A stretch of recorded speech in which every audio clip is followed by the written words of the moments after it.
이 말씀 보겠습니다. 창세기 1장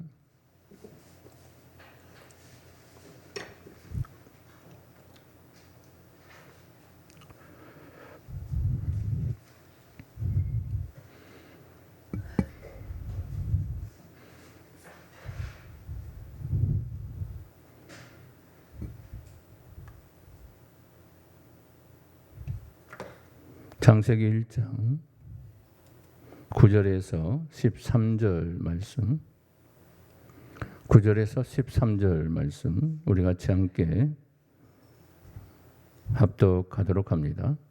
하나님이 이르시되 천하의 물이 한 곳으로 모이고 묻이 드러나라 하시니 그대로 되니라. 하나님이 물을 묻을 땅이라 부르시고 모인 물을 바다라 부르시니 하나님이 보시기에 좋았더라. 하나님이 이르시되 땅은 풀과 새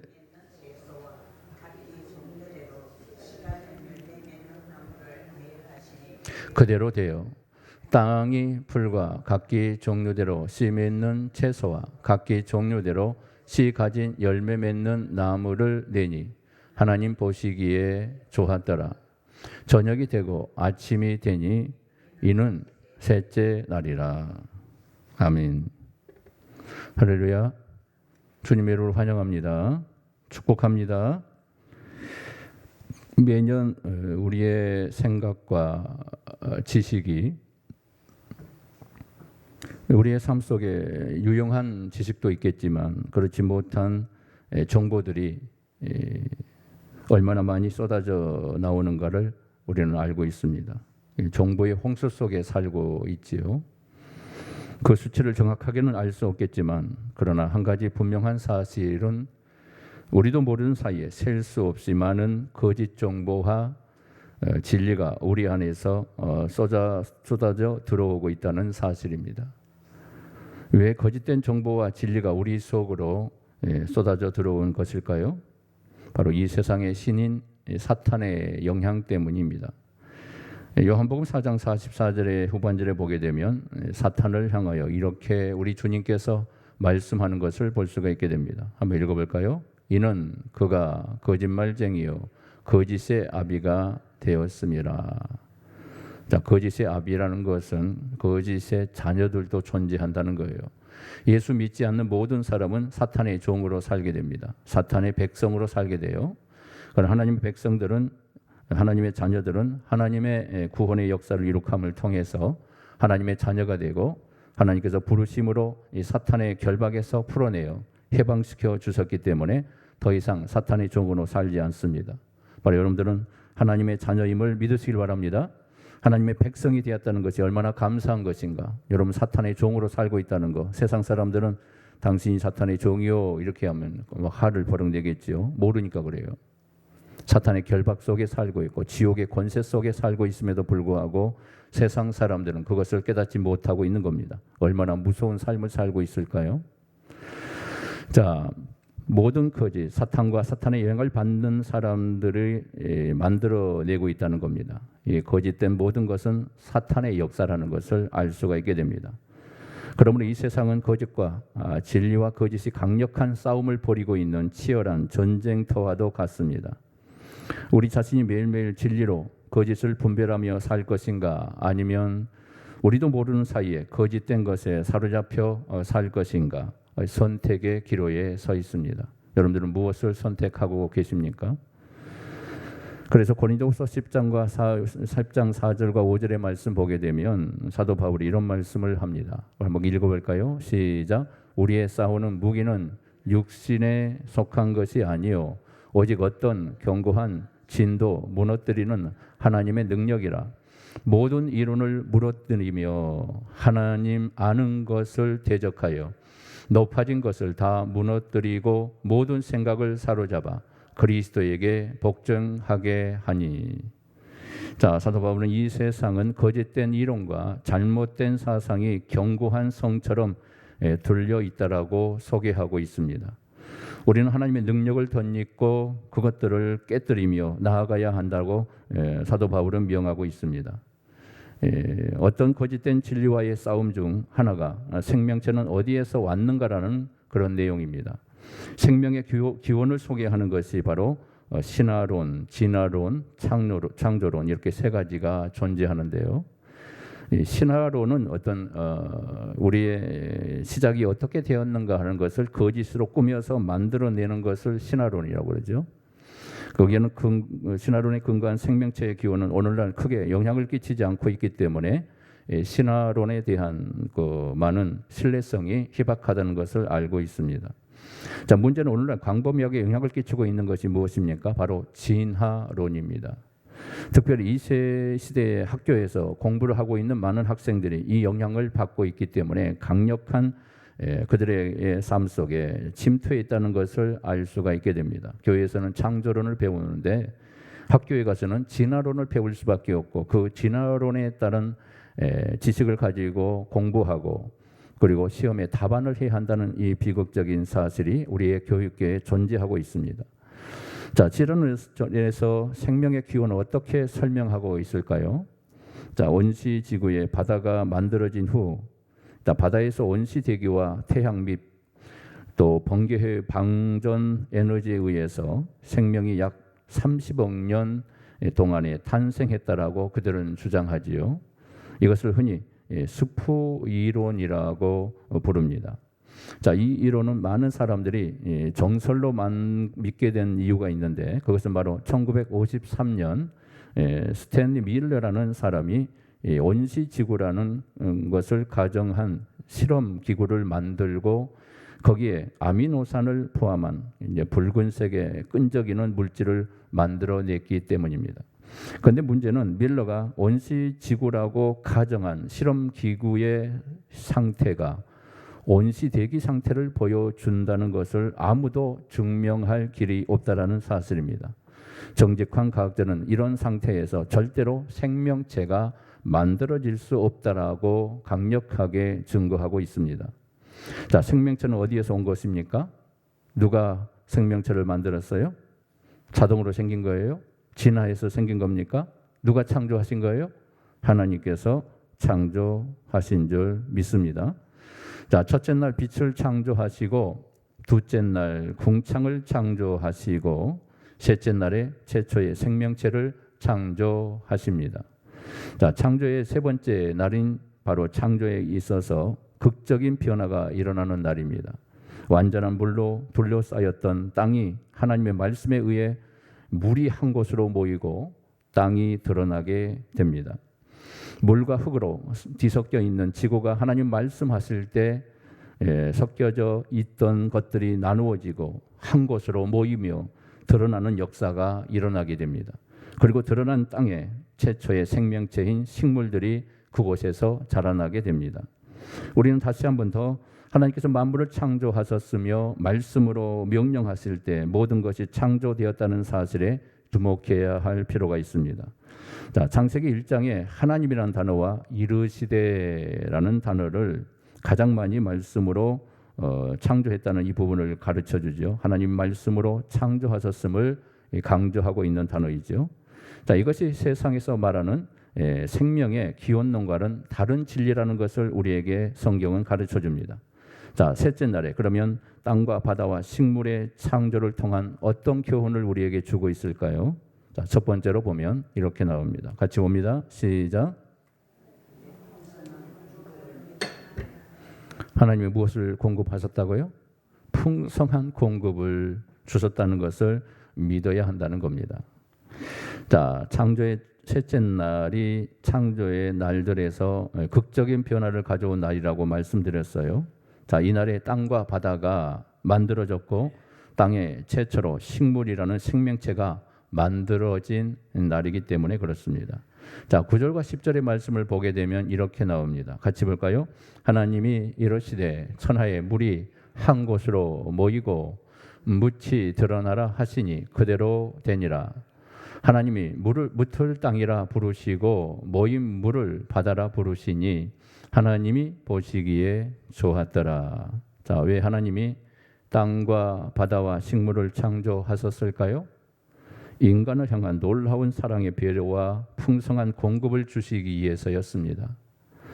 아직 인간이 창조되지 않았지만 장차 인간이 거주할 삶의 터전을 완벽하게 만들어가는 중이었습니다. 인간이 먹고 살 물고기가 살 수 있는 곳을 바로 바다를 창조하셨고, 인간이 발을 딛고 살고 먹고 살 식물을 만들어낼 땅을 창조하시기로 계획하신 것입니다. 그래서 물과 흙으로 뒤섞인 지구를 향해 물이 한 곳으로 모이고 묻이 드러나라고 명령하셨습니다. 생명체를 생산해내는 바다와 땅은 하나님이 인간의 필요를 위해서 직접 창조해 주셨던 겁니다.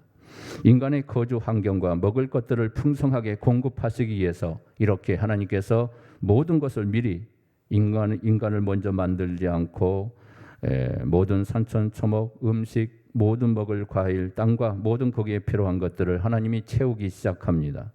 그리고 인간에 필요한 모든 공급될 우리의 식량과 우리의 환경을 꾸며내기, 아름답게 꾸며주기 위해서 풍성한 모든 것을 공급하시기 준비합니다. 그런데 사람들은 바다와 땅을 신으로 섬기며 살고 있죠. 왜 그럴까요? 하나님이 아니라 바다와 땅이 인간이 필요한 것들을 만들어내고 있다는 것을 믿기 때문에 그래요. 그래서 우리에게 먹을 것을 주잖아요. 그래서 비신을 섬기고 땅의 신을 섬기고 곡식을 풍성하게 자라게 하니까 땅에서 땅의 신이 존재한다고 그러죠. 비가 내리면 비의 신이 존재한다고 그러죠. 그래서 태양신도 믿고 달신도 믿고 이 우주의 모든 하나님의 창조물을 우상으로 만들어버린 인간의 비극된 역사가 바로 우상의 숭배로 나타나게 되죠. 바다와 땅을 창조하신 하나님을 보지 못하고 바다와 땅 자체만을 보는 것이죠. 고대의 사람들은 이런 사상이 오늘날의 사람들보다 더 강력했다는 것을 우리는 많은 역사를 통해서 알 수가 있게 됩니다. 그래서 바다와 땅을 무엇으로 생각하는 거예요? 신으로 섬기고 사는 것입니다. 그것이 뭐예요? 범신론이라고 말하는 겁니다. 세상의 모든 것은 다 신이다. 인간에 필요한 모든 것을 제공하는 것은 다 신으로 보는 거예요. 그것이 범신론적 철학이라고 말하는 것입니다. 자, 현대인들 중에서도 하나님을 믿지 않는 사람들은 그런 사상을 가지고 살아가지요. 그 근거가 무엇일까요? 인간이 살고 있는 지구는 자연이 만들어졌다고 생각하고 영원히 존재할 것이라고 믿고 사는 사람들, 식물들은 그냥 저절로 우리 곁에 있는 것이라고 생각하는 사람들의 모든 그들의 의식 속에 이런 범신종적인 사상이 잠재되어 있다는 것을 알 수가 있게 됩니다. 절대로 그렇지 않지요. 모든 것은 누가 만드셨어요? 하나님이 만드셨습니다. 하나님이 창조하신 것을 여러분 믿으시길 바랍니다. 모든 것은 하나님이 인간에 필요한 모든 것을 공급하기 위해서 하나님이 창조한 솜씨라는 것을 우리는 깨달아야 할 겁니다. 우리가 의심 없이 믿고 확신을 해야 하는 교훈이 무엇일까요? 인간들과 우리 자신의 필요를 채우시는 공급자가 누구인가를 아는 겁니다. 땅과 바다와 사람들과 세상인가 아니면 하나님인가 하는 것을 말하는 거죠. 만물을 하나님이 창조하셨다는 것을 믿는다면 우리의 근본적 공급자가 누구인가는 논리적으로 자명하게 되는 겁니다. 그렇다면 우리가 무엇을 믿고 의지하며 살아야 할지도 논리적으로 자명하게 되는 것을 알 수가 있게 됩니다. 그래서 시편 23편 1절에 다윗은 뭐라고 고백합니까? 같이 봅니다. 시작. 여호와는 나의 목자시니 내게 부족함이 없으리로다. 여호와는 나의 목자, 나를 기르시는 목자, 나를 인도하시고 나를 지키시는 목자로 하나님을 소개하고 있습니다. 그리고 빌립보 4장 19절의 말씀을 보게 되면 이런 말씀이 있습니다. 한번 같이 볼까요? 시작. 영광 가운데 그 풍성한 대로 너의 모든 쓸 것을 채우시리라. 누가 우리의 필요를 채우신다고요? 우리의 공급을 채우신다고요? 하나님이 채우신다는 거예요. 세상 사람들은 그걸 깨닫지 못하는 거예요.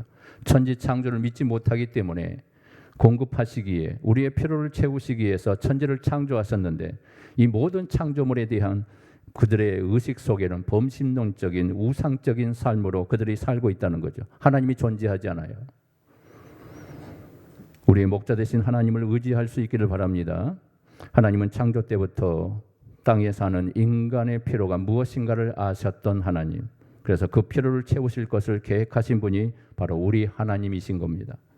지금도 하나님은 우리의 필요를 채우시는 진정한 공급자라는 사실을 여러분 믿으시길 바랍니다.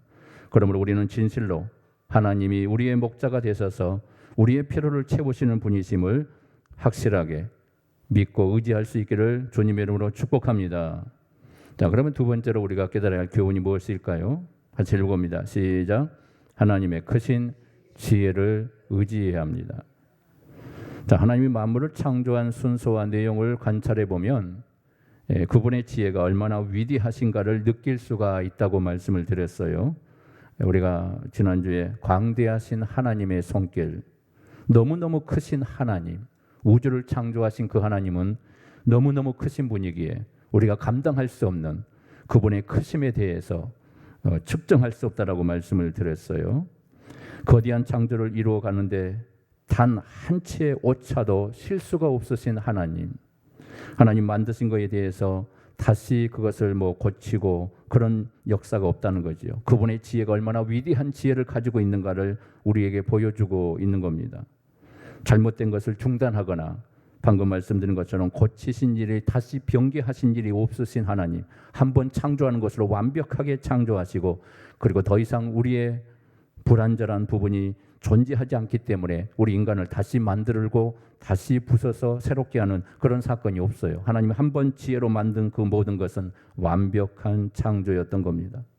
그분의 완전한 지혜 때문에 그 모든 것이 가능했다는 것을 알 수가 있게 됩니다. 하나님의 완전한 지혜를 식물을 창조한 사건을 통해서도 구체적으로 우리는 볼 수가 있게 됩니다. 자, 11절과 12절 말씀 보면은 자, 여기 봅니다.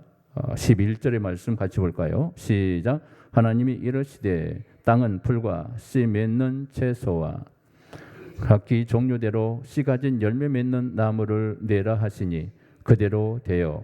자, 12절 시작.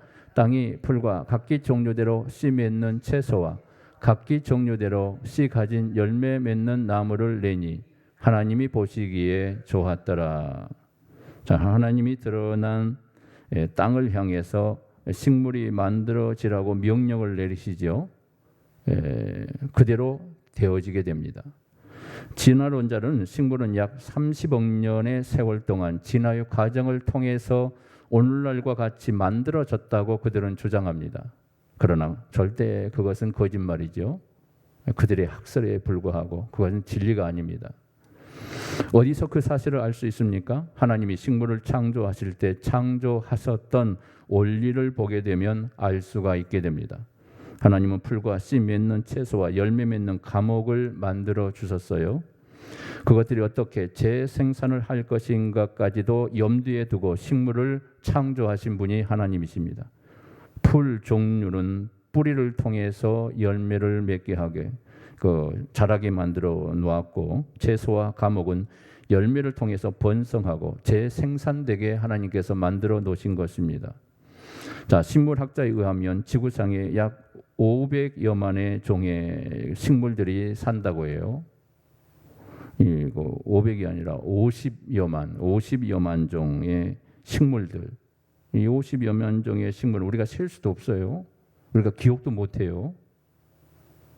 도대체 하나님 안에서 얼마나 많은 지식과 지혜가 있는 것인가를 우리는 여기서 깨닫게 되는 거예요. 하나님의 지혜가 무한하고 우리 인간의 생각으로 측량할 수 없는 하나님의 지혜가 얼마나 높이 가지고 있는가를 알 수가 있게 돼요. 50여만 종의 그림을 그릴 수 있기 때문에 실제로 그런 것들을 만들어낼 수 있는 분이 하나님이라는 것을 알 수 있어요. 아마 하나님은 셀 수 없이 많은 미각을 가지고 있다고 생각할 수 있습니다. 그 이유는 하나님이 만드신 채소와 과일들을 먹어보면 알 수가 있게 됩니다. 다 각기 틀려요. 같은 맛을 내는 게 없어요. 토마토, 수박 먹으면 수박도 다르고 또 딸기 먹으면 딸기 맛이 다르고 어떻게 그렇게 하나님이 오묘하게 만들어 주셨을까? 채소 다르고 배추 다르고 무 다르고 맛이 달라요. 이것으로 반찬 만들어 놓으면 이 반찬이 다르고 어찌 하나님이 이렇게 엄청난 맛의 역사를 만들어 놓으셨을까? 이게 바로 하나님의 지혜라는 거예요. 감당할 수 없는 하나님의 지혜. 그렇게 많은 식물을 만드실 때 진화의 과정을 통해 만들지 않았다는 사실입니다. 자, 세 번째 날에 모든 것이 종류대로 창조되게 하셨습니다. 11절과 12절에서 세 번 반복되는 단어가 등장하죠. 각기 종류대로. 보시면 각기 종류대로. 이것이 세 번 이 단어가 등장합니다. 하나님은 식물들이 번성하고 재생산을 명령하셨지만 이 종을 넘어서지 못하도록 경계를 정하셨다는 거예요. 종의 고유한 DNA를 넣어두신 것입니다. 각각의 DNA가 달라요. 종의 DNA가 다르기 때문에 각각의 형태가 그대로 존재하는 거예요. 갑자기 변하지 않아요. 과일이 사과나무가 배나무가 되고 사과나무가 배추가 되고 토마토 나무가 수박이 되고 그럴 리가 없어요. 토마토는 토마토 그대로 나타나는 거예요. 수박은 수박을 그대로 맺게 돼요. 변형이 일어나지 않아요. 그러나 지금에 와서 GMO라는 미국의 회사에서 유전자를 변화시켜서 많은 것들을 변형시키는, 유전자 변화가 아니라 유전자 조작이라고 말씀드렸어요. 세포를 조작시키는 거예요. 이건 엄청난 범죄의 역사예요. 그들이 세계 전쟁사가 일어날 때 그들이 어떤 일을 행한지 아십니까? 생화학 무기를 만들어서 사람을 죽이는 일에 그들의 지식을 동원했어요. 그래서 수천만 명을 생화학 독곡물을 통하여서 사람을 죽였어요. 수많은 사람들을 장애인을 만들어내고, 그런 회사가 지금은 식물에 대한 유전 조작을 만들어 가지고 인간의 여러 가지 앞으로의 미래의 식량의 공급에 대한 것들을 그들이 완성해 내겠다고 그들이 자부하고 있어요. 자, 그래서 창조의 질서를 방해하는 모든 것은 바로 하나님의 큰 역사를 방해하는 역사가 일어나요. 그래서 모든 이 종들은 감나무가 사과나무로 바뀌는 일이 없게 되었다는 거예요. 하나님께서 그것을 차단하신 거예요.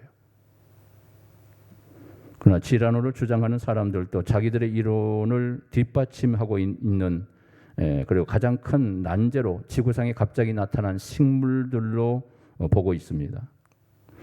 자, 유신론적 지라논도 진리가 아니라는 것을 우리가 이미 보았지요. 하나님이 식물의 기본적인 것을 창조하시고 그 이후부터는 진화의 과정을 통해서 온전하게 하셨다. 이게 유신론적 진화론자를, 기독교인들 중에도 이런 신앙을 가지고 있는 사람들이 있어요. 이것은 진화론들의 명백한 공격에 물타기하기 것, 종 안에서 일어나는 작은 변이들을 통해 전체를 끼워 맞추려는 거짓된 이론에 불과한 것입니다. 그래서 식물은 진화되지 않고 창조의 셋째, 이미 성장한 식물로 만들어졌습니다. 만일 진화론을 입증하려면 각기 종류대로라는 문제를 해결해야 합니다. 성경의 말씀을 따르지 않고는 절대로 해결할 수 없는 부분이 바로 이 부분입니다. 하나님은 각기 종류대로, 아메바가 변해서 계속 그것이 변이를 일어나며 진화 과정을 통해서 모든 세상의 식물과 마지막에 가서는 인간까지 창조했다라고 말하는 거, 이건 얼토당토 않는 말이지. 얼마나 무식한 발언이에요. 근데 그걸 믿고 있어요, 세계 과학이. 그러나 성경이 가르쳐주는 이 모든 창조의 원리는 정확하게 우리의 삶의 모든 근본의 문제까지 정확하게 대답을 주고 있다는 사실이죠. 하나님이 식물을 종류대로 창조한 것이 절대적 진리라는 것을 성경은 예치고 있는 것입니다. 자, 식물의 창조를 통해 배워야 할 교훈은 무엇일까요? 하나님의 위대하고 놀라운 지혜를 배우는 겁니다. 하나님께서 식물을 창조하신 사건을 볼 때마다 불신앙에 빠진 인간들이 식물은 진화되었다고 주장할 것을 미리 아시고 그것이 아니라고 미리 경계를 정해 놓았다는 거.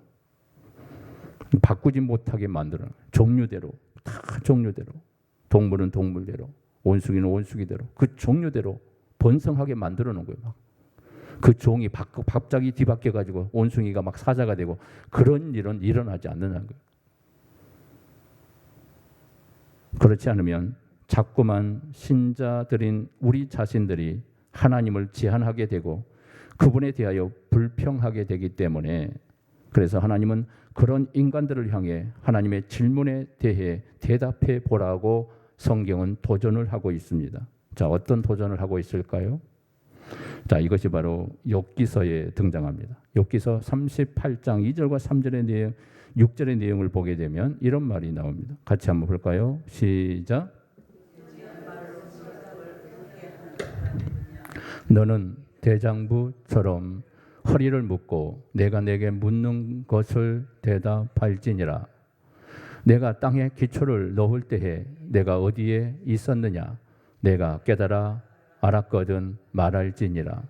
누가 그것에 도랑법을 정하였는지, 누가 그 줄을 그것에 위에 띄웠는지 내가 아느냐?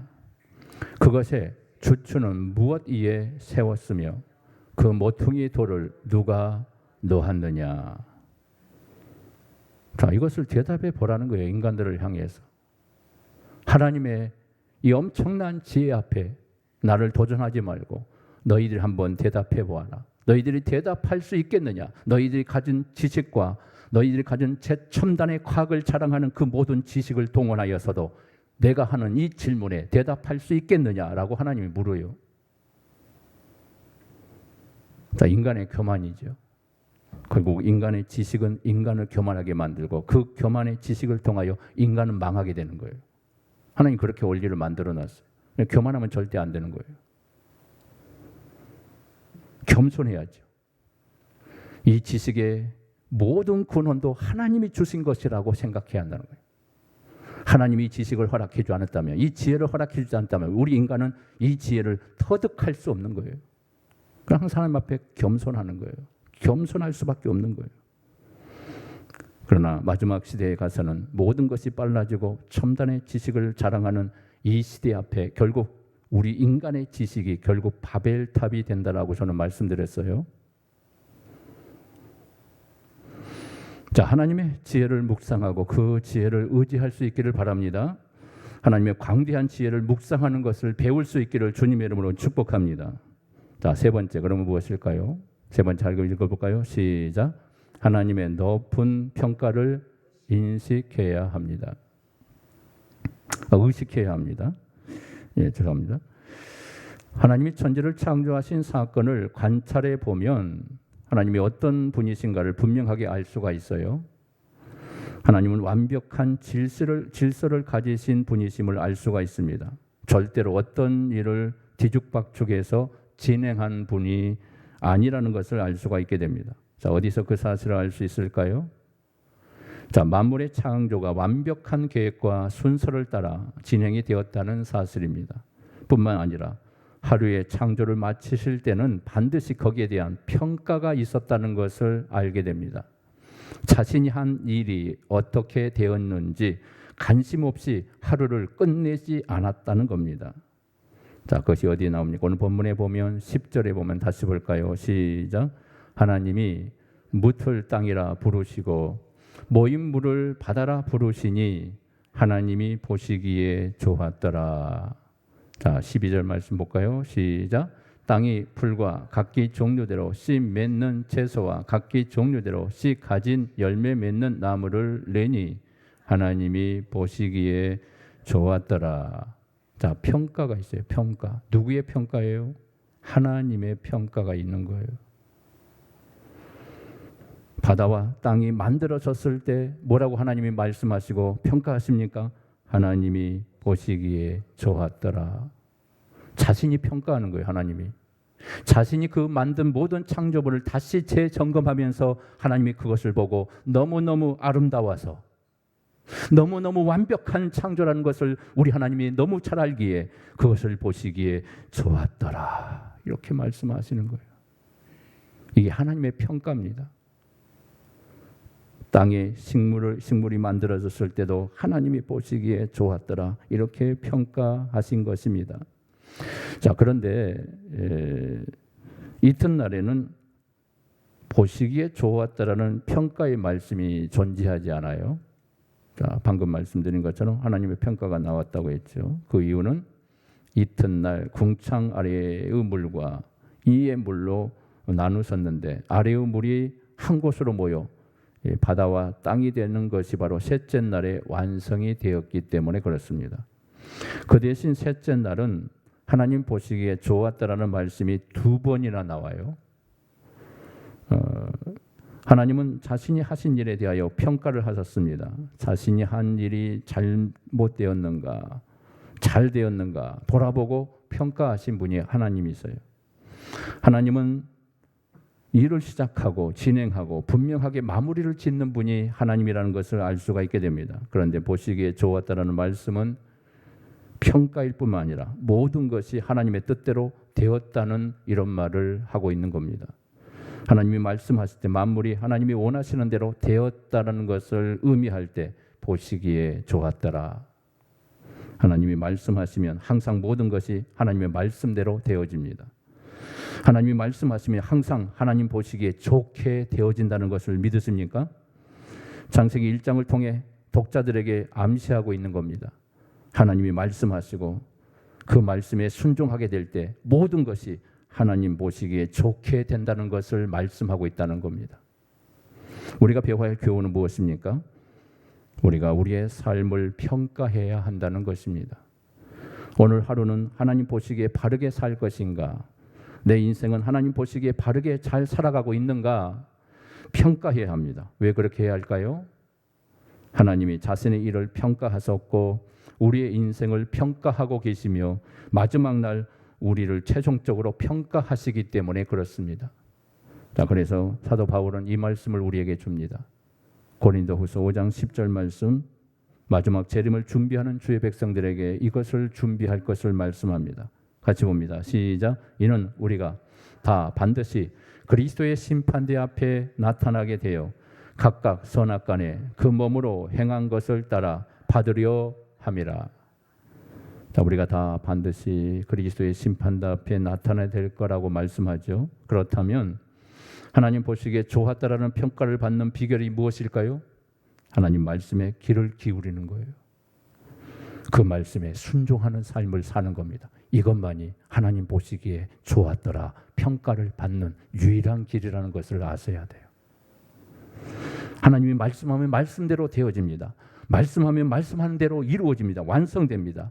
이것이 바로 하나님의 평가의 원리라는 것입니다. 그래서 우리가 어떤 삶을 살아야 한다고요?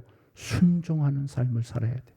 하나님 말씀에 거하는 삶을 살아야 되고 그것만이 하나님의 평가 앞에 칭찬받는 역사가 일어난다는 것을 우리에게 가르쳐주고 있습니다. 하나님이 말씀하실 때 만물이 그대로 되어 보시기에 좋았더라, 보시기에 좋게 되었다는 것, 하나님 말씀을 따르게 될 때만이 만물과 인생은 하나님 보시기에 좋게 되어질 수 있다는 것을 우리에게 가르쳐줍니다.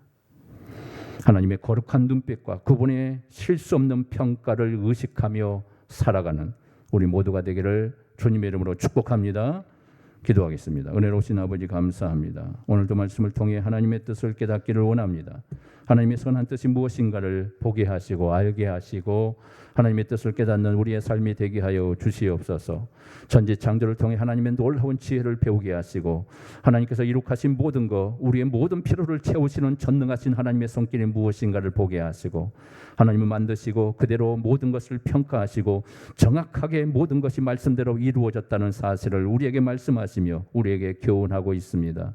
우리의 삶이 하나님의 평가를 받고 있다는 사실, 그 평가는 말씀에 순종하는 자만이 보시기에 좋은 인생이 될 수 있고 보시기에 좋은 삶이 되는 거고 우리 하나님이 기뻐하는 축복의 삶이라는 것을 우리에게 보여주고 있사오니 주님이 평가하실 때 보시기에 좋았다라는 우리의 삶이 그대로 되게 하여 주시옵소서.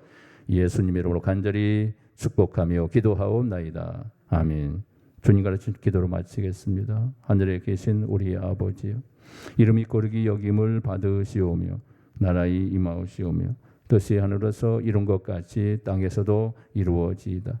오늘날 우리에게 일용할 양식을 주옵시고 우리가 우리에게 죄 지은 자를 사하여 준 것 같이 우리 죄를 사하여 주옵시고 우리를 시험에 들게 하지 마옵시고 다만 악에서 구하옵소서. 대개 나라와 권세와 영광이 아버지께 영원히 있사옵나이다. 아멘.